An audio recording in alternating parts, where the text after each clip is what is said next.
माँ से कहो अम्मा जी तनख्वाह मिली है, बोलिए आपको कितने पैसे की जरूरत है, अब्बा के इलाज के लिए कितने पैसे चाहिए। बूढ़ी माँ मुस्कुरा देगी, कहेगी ठहरो तेरे अब्बा से पूछ लेने दो। साहब दौड़ कर जाएगी, तेरा बूढ़ा बाप जब सुनेगा बेटे का फोन आया था, बेटे ने कहा है कितने पैसे की जरूरत है। बाप इतना बड़ा बाप इतना जिम्मेदार होता है, उसके सीने में इतनी मोहब्बत होती है।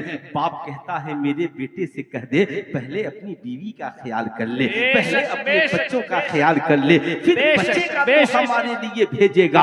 हमारा क्या है, हम तो बूढ़े हैं, हमारी ईद तो पुराने कपड़ों में भी हो जाएगी। हम तो साहब बेगैर, हमारी जिंदगी मुख्तसर है, लेकिन मेरे बेटे की जिंदगी लंबी है, उसकी औलादों की जिंदगी लंबी है। कसम खुदा की सारी दुनिया सो जाती है और तेरा बाप वो रात खुशी में गुजार देता है। सारी दुनिया सो जाती है, तेरी माँ उस रात को खुशी में गुजारती है। तेरी बीवी और तेरे बच्चे तेरी कमाई खाकर सो जाते हैं, तेरे दोस्त तेरे पैसे से पार्टियां करके सो जाते हैं, लेकिन रात की तन्हाई में तेरी कामयाबी के लिए कोई आंचल फैलाता है तो तुम्हारी माँ फैलाती है। रात की तन्हाई में तेरी कामयाबी के लिए कोई हाथ उठाता है तो तुम्हारा बाप उठाता है। अहे मेरी कौम के शहजादों, यही वजह है हजरत मूसा से रब ने फरमाया मूसा संभल के आना, इसलिए कि अब जब तू आ रहा है तो तेरे पीछे दुआ करने वाली तेरी माँ जिंदा नहीं है। सुल्तान रजा कहना चाहेगा माँ बाप जिंदा है ना तो कदर करो, मरने के बाद राईमंड कंपनी का कफन देने से क्या फायदा है। बाप जिंदा है तो उसकी दवाइयों का इंतजाम करो, बाप जिंदा है उसके लिए बेहतरीन कमरे का इंतजाम करो। माँ बाप मिले ही इसलिए हैं कि उनकी खिदमत करके जन्नत हासिल की जाए। इसलिए मेरी कौम के शहजादों याद रखना, जो तू कमाता है इसमें पहला अधिकार, पहला हक तुम्हारी माँ का, दूसरा तेरे बाप का, फिर तेरी बीवी का और तेरे बच्चों का, भाई बहन और रिश्तेदारों का। इसलिए आज के बाद कमाना तो सबसे पहले अपनी माँ और बाप की खिदमत करना। बेशक सुभान अल्लाह। कितने नौजवान हैं जो ऐसा करेंगे, जरा हाथ उठा के बताएं तो। अल्हम्दुलिल्लाह। कितने नौजवान आज के बाद कमाएंगे तो पहले माँ बाप की खिदमत करेंगे। माशाल्लाह सारे नौजवान माशाल्लाह, बड़ी तबीयत खुश हो गई। अब साहब ये जो बूढ़े हैं इनका नारा लगाने का हक अदा हो गया। साहब हम तो जलसों में नारे बहुत लगाते हैं, नारा लगाते हैं रब राजी हो जाए, नारा लगाते हैं मुस्तफा राजी हो जाए, नात सुनते हैं सरकार राजी हो जाए, नात सुनते हैं नबी राजी हो जाए। शायरों को हम खूब दिल खुश होकर इनाम देते हैं ताकि सरकार राजी हो जाए, मगर सरकार फरमाते हैं जब तक माँ और बाप राजी नहीं होते तब तक अल्लाह और उसके रसूल भी तुमसे राजी नहीं होते। सुभान अल्लाह, बेशक अल्लाहु अकबर। जिंदाबाद जिंदाबाद, जिंदाबाद जिंदाबाद, बेशक जिंदाबाद। अच्छा, मैं देख रहा हूं कि आगे से भी बीच में से भी बहुत सारे बेचारे नौजवान उठकर घरों को जा रहे हैं या घूमने फिरने जा रहे होंगे। ऐसा लगता है कि वो बेचारे समझ रहे हैं कि माँ बाप की हुकूक को समझना हमारे लिए जरूरी नहीं है ना साहब। बीवियों का हुकूक भी जानना जरूरी है और माँ बाप का हक भी जानना जरूरी है। आज नहीं जानोगे फिर कब जानोगे। इन जलसों का मकसद क्या है? आप किसी शायर की शायरी की कीमत क्या दे सकते हैं? सरकार की नात की कोई कीमत है? अरे बोलिए, सरकार की नात की कोई कीमत है? कोई दे सकता है? बादज खुदा बुजुर्ग तुई किस्सा मुख्तसर, बेशक बेशक कोई दे सकता नहीं दे सकता।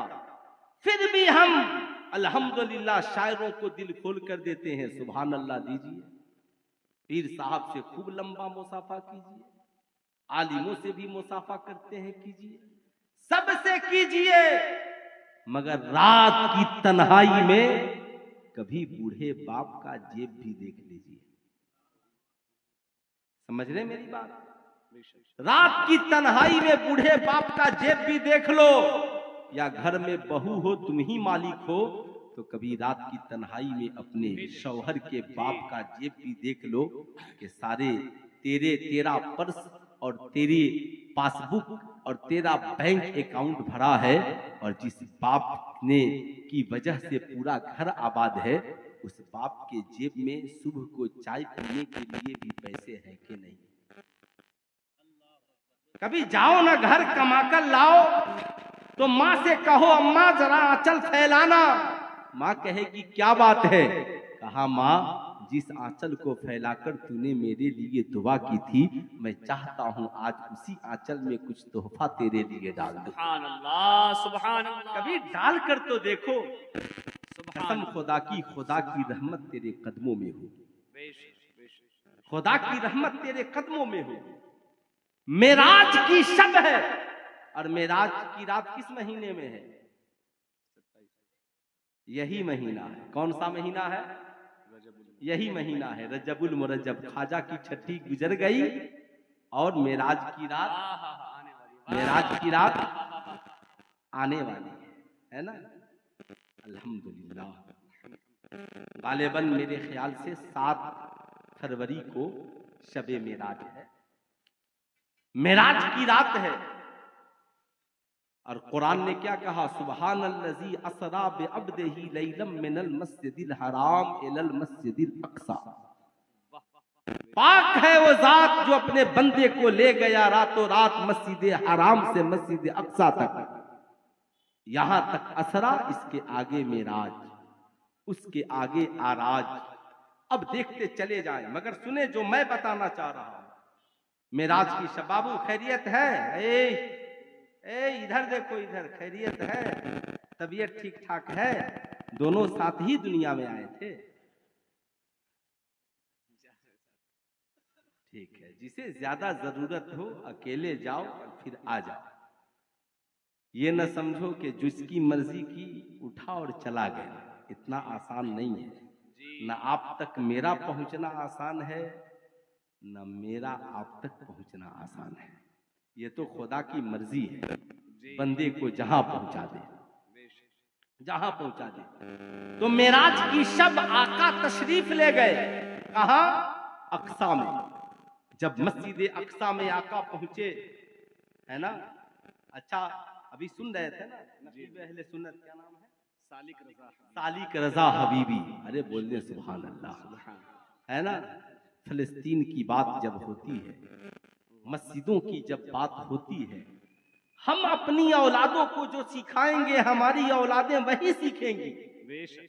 आज आप छोटे छोटे बच्चों को जो अभी पैदा हुए 2-3 साल के होंगे, उनसे भी एक बार खड़े होकर आप सिर्फ इतना पढ़ें, मछली जल की रानी है, तो उसके आगे बच्चे खुद ब खुद पढ़ते नजर आएंगे। मछली जल की रानी है, जीवन उसका पानी है। तो मैंने एक रोज बच्चों से पूछा, बताओ मछली का पानी से कैसा रिश्ता है? कहा, हजरत, मछली और पानी का रिश्ता ऐसा है कि मछली पानी के बगैर नहीं रह सकती। अगर मछली को पानी से अलग कर दिया जाए तो मछली मौत के लिए मौत है, मौत हो जाएगी। मैंने कहा, अच्छा बताओ इंसान का पानी से रिश्ता कैसा है? इंसान के लिए भी पानी जरूरी है, न मिले तो मौत हो जाएगी। मगर जमाने में ये मशहूर है, मछली जल की रानी है, जीवन उसका पानी है। अगर अलग कर दो तो मछली पानी से निकलकर मर जाएगी।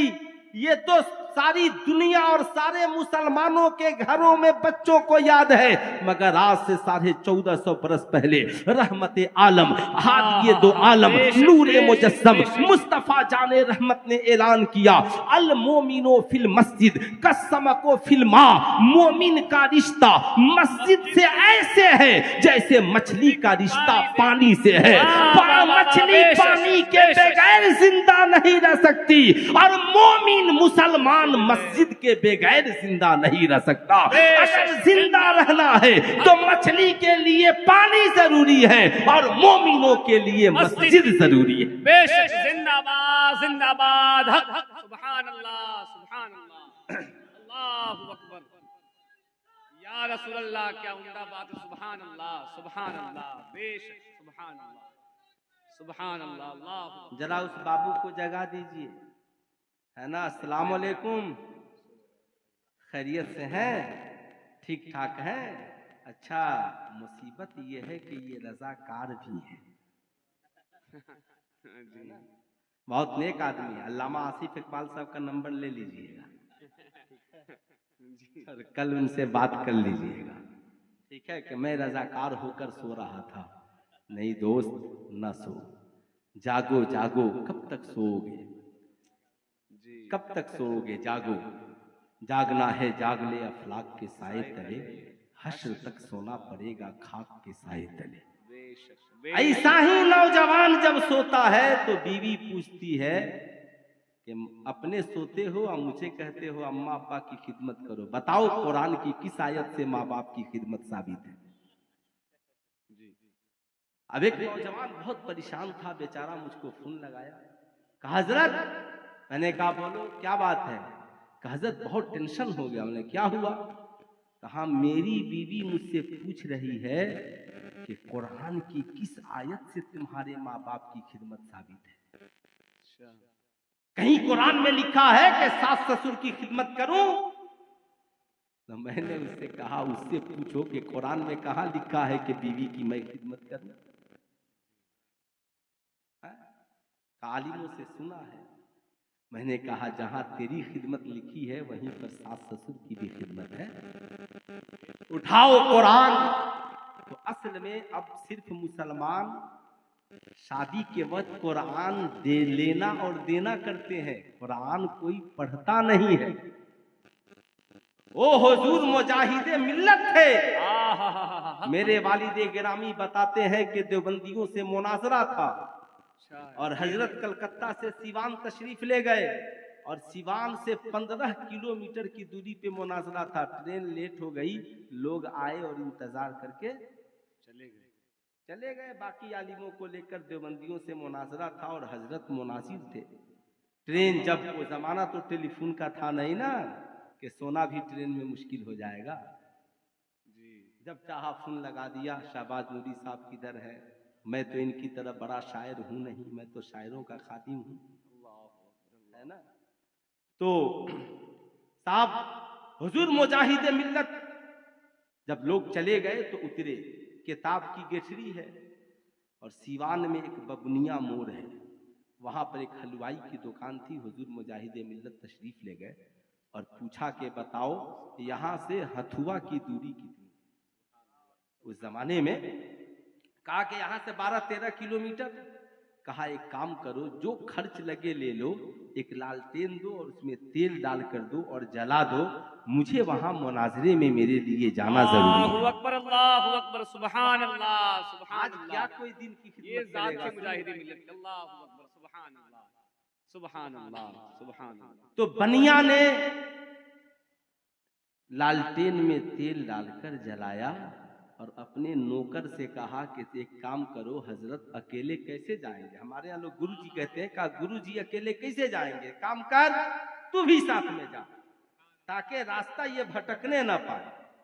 अब साहब 13 किलोमीटर उस रात में पैदल चलकर रात के तकरीबन 1 से 1:30 बजे हुजूर मुजाहिदे मिल्लत मुनाजरे में पहुंच गए। सुभान अल्लाह, जिंदाबाद। और बदअकीदों को जेर किया, तब जमाने को बताया अबे सिर्फ नजराने लेकर और मुर्ग मुसल्लम खाकर कोई मुजाहिदे मिल्लत नहीं बना, बल्कि 15 किलोमीटर पैदल चलकर और सरकार की अजमत का परचम लहराया है, तब जाकर खुदा ने उसे मुजाहिदे मिल्लत बनाया है।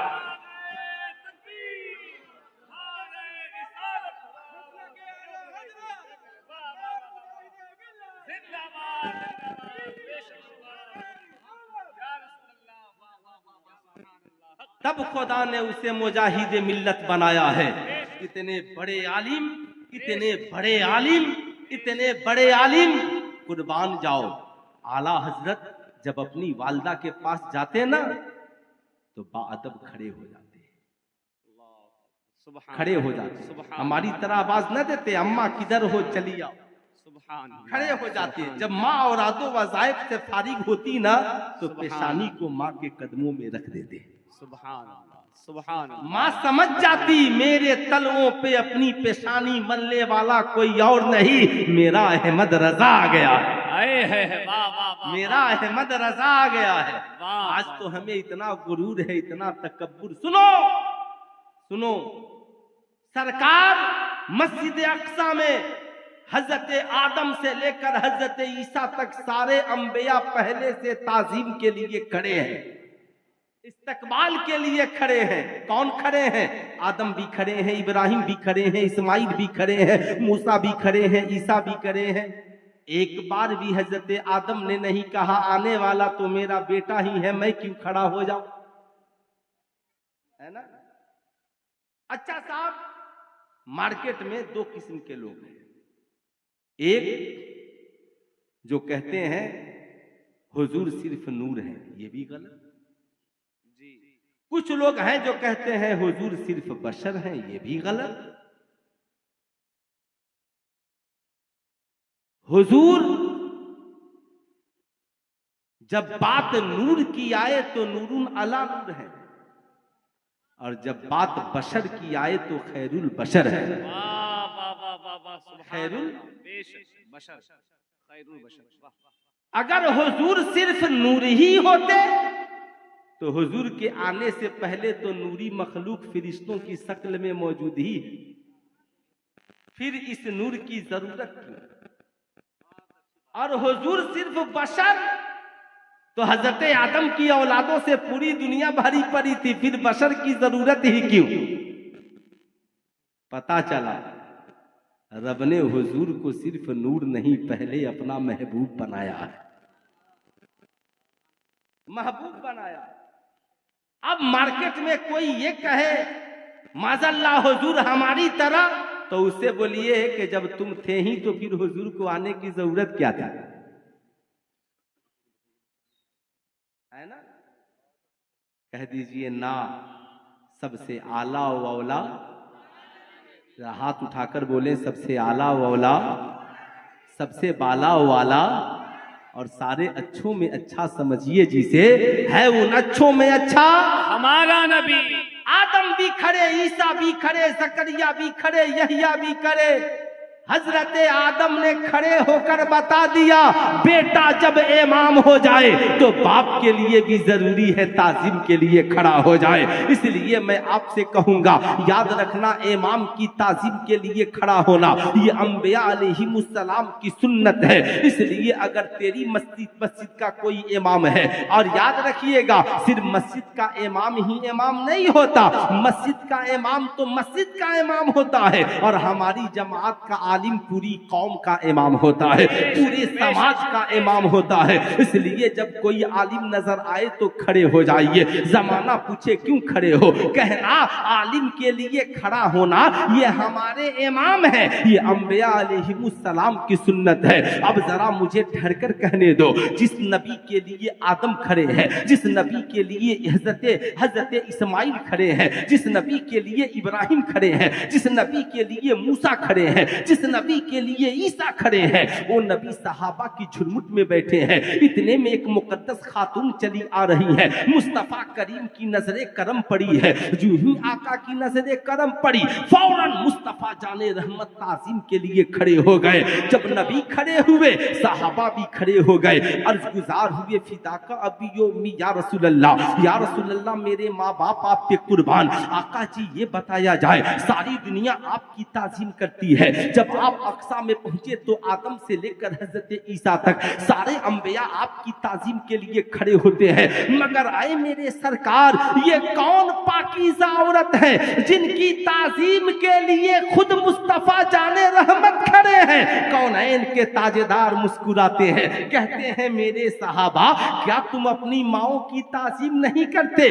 तेरा पैगंबर जिस औरत की ताजीम के लिए खड़ा है, यह औरत कोई और नहीं मेरी दूध पिलाने वाली माँ अम्मा हलीमा है, जिनकी ताजीम के लिए तेरा पैगंबर खड़ा है। अब मुझे ठहर कर कहने दो, ऐ मेरी कौम के शहजादों, हमने बच्चों को जो सिखाया बच्चों ने सीख लिया। हमने बच्चों को बताया जब कोई क्लास टीचर क्लास में आए खड़े हो जाओ, बच्चे खड़े हो जाते हैं। हमने जलसों में बताया हुजूर हबीबे मिल्लत आए खड़े हो जाओ, कोई बड़ा आलिम आए खड़े हो जाओ, हम खड़े हो जाते हैं। तो सरकार ने सहाबा की झुरमुट में बताया, ऐ मेरे मानने वालों, जब तुम्हारी माँ या तुम्हारा बाप आए तो तुम भी ताजीम के लिए खड़े हो जाओ। बेशक, सुभान अल्लाह। कितने नौजवान हैं जो आज से माँ बाप की ताजीम करेंगे? जरा हाथ उठाकर बोले, सब करेंगे इंशाअल्लाह। बैठे, तरीका ये है, आप दोस्तों के दरमियान बैठे हैं, बाप आ जाए खड़े हो जाइए, सुनिए, खड़े हो जाइए। आज की जाहिल औलादों की तरह नहीं, इग्नोर कर दीजिए, नहीं, खड़े हो जाइए। आपके साथी पूछेंगे क्यों खड़े हो गए? का वालिद साहब आ रहे हैं। जब तुम खड़े हो जाओगे ना तो कल से तुम्हारे किसी साथी की हिम्मत नहीं होगी तुम्हारे बाप से आवाज मिला दे। सही बात है, हक बात है, हक। आवाज मिला दे। घर में बैठे हो, बीवी बैठी है, बच्चे बैठे हैं, सब बैठे हैं, तुम्हारी माँ आए ना खड़े हो जाओ। बीवी से कहो तुम भी खड़ी हो जाओ, बच्चों से कहो तुम भी खड़े हो जाओ। पूछेंगे क्यों? कह देना देख नहीं रहे हो मेरी जन्नत आ रही है, वाह वाह वाह वाह, सुभान अल्लाह, सुभान अल्लाह, मेरी जन्नत आ रही है। आज मार्केट में एक ट्रेंड चला हुआ है, माँ की बात पर बीवी की बात को तरजीह देना। समझ रहे मेरी बात? अच्छा, अब आप लोग कहेंगे मौलाना एकदम बीवी बेकार ही है क्या, उसका कोई हक नहीं? मैं कहूंगा ना, बीवी का हक है। सरकार फरमाते हैं तुम में का सबसे बेहतर इखलाक वाला वो है जिसका इखलाक अपनी बीवी के साथ सबसे अच्छा हो, सबसे अच्छा हो। अपनी बीवियों को गालियां न देना, अपनी बीवियों की शिकायतें न करना, उसके रिश्तेदारों को बुरा भला न कहना। जब कहीं जाना तो उसके लिए तोहफे लेकर आना, जो खाना उसे खिलाना, जो पीना उसे पिलाना, जो पहनना उसे पहनाना, उसका ख्याल रखना। आज मार्केट में टीवी पे डिबेट हो रहा है और अनपढ़ किस्म की आवारा ज़हन की खवातीन टीवी डिबेट में कहती हैं मुसलमानों का कुरान कहता है। क्या कहता है साहब? कहा मुसलमानों का कुरान कहता है ये औरत तुम्हारी खेतियां हैं, जैसे चाहो तुम खेतियों में तशरीफ ले आओ। मैंने कहा ओ आवारा ज़हन वाली औरत, तुमने कुरान के हुक्म को सही से समझा नहीं है। खेती किसे कहते हैं इसे तुमने किसी किसान से पूछ लिया होता कि खेती किसे कहते हैं, खेती की हिफाजत कैसे होती है। किसान कहेगा पानी दोगे तो खेती आबाद रहेगी, खेती का ख्याल रखोगे तो खेतियों में हरियाली रहेंगी। इस्लाम ने कहा ये औरतें तुम्हारी खेतियां हैं। बीवी की शक्ल में हो सकती है, बेटी की शक्ल में हो सकती है, बहन की शक्ल में हो सकती है, माँ की शक्ल में हो सकती है। इन औरतों का ख्याल रखना, ख्याल वल मुहसिनातु मिनन निसा, औरतों के साथ एहसान करना, भलाई करना। जब कमाना तो माँ से पूछना तुझे क्या जरूरत है, जब पैसे कमाना बीवी से कहना बता तेरी क्या जरूरत है, बेटी से पूछना तेरी क्या जरूरत है, बहन से कहना तेरी क्या जरूरत है। कह देना है मेरी बेटी, मेरी इज्जत, मेरी शान, मेरी आन, ए मेरी शहजादी, तू कॉलेज में पढ़ती है, तू स्कूल ट्यूशन सेंटर पढ़ने के लिए जाती है। हो सकता है तेरा गरीब बाप तेरी हर जरूरत पूरी न कर पाता हो, या तू अपनी ख्वाहिश की तकमील के लिए अपने बाप से कहने से शर्माती हो। बेटी आज के बाद टेंशन न लेना, तेरी तुझे कोई जरूरत हो ना तो तेरा बाप तो देता ही है। बिना झिझक अपने बाप से कहना तुझे कितने पैसे की जरूरत है, मगर ये मेरी शहजादी कॉलेज के किसी आवारा लड़के से तोहफे में गिफ्ट में मोबाइल न लेना, किसी आवारा लड़के से पैसे न लेना, किसी रिश्तेदार के तोहफे तहफ को कबूल न करना। ऐ मेरी शरीके हयात, तुम अपने बहनोई और रिश्तेदारों से कभी तोहफे और गिफ्ट न लेना। जब तक तेरा शौहर जिंदा है, कमा कर तेरी जरूरत पूरी करने के लिए काफी है। मगर आज मार्केट में ऐसे भी मर्द हैं, जब कमाते हैं ना तो सारी अपनी अय्याशी में उड़ा देते हैं। बीवी खाती है या पहनती है कोई फिक्र नहीं, बेटी की जरूरत क्या है कोई फिक्र नहीं, बहन जवान है उसकी जरूरत क्या है कोई फिक्र नहीं। जब तुम अपनी बेटियों की जरूरत का ख्याल नहीं करोगे, जब तुम अपनी बहनों की जरूरत का ख्याल नहीं करोगे, जब तुम अपनी माओ की जरूरत का ख्याल नहीं करोगे, तो ये बेटियां कॉलेज की दूसरी बेटियों की जिंदगी को देखकर तरसेंगी। नतीजा ये निकलेगा, शैतान हमलावर होगा और कहेगा फला अमीर लड़के का दामन थाम ले, तेरी जिंदगी में दौलत आ जाएगी। साहब नतीजा ये निकलेगा।